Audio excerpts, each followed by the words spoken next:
with a zucchini noodle with a bolognese sauce. And then I also hand spun some pizza dough in order to make it into some breadsticks, just to add my personal touch. My name is Seth Wedemeyer. I've been with the department for about 2.5 years. I have family in the Fresno Fire Department. Both my dad and stepmom work for Fresno Fire.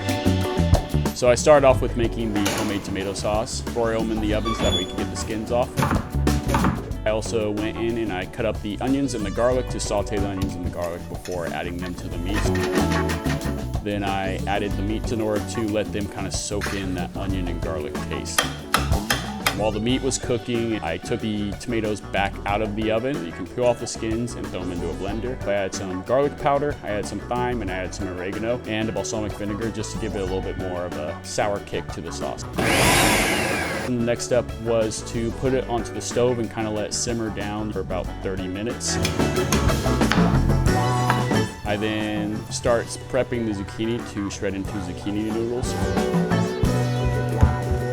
For the breadsticks, we just used pre-made pizza dough. Using my past pizza factory experience, I know how to hand toss the dough and spin it out, and I went with the cast iron method.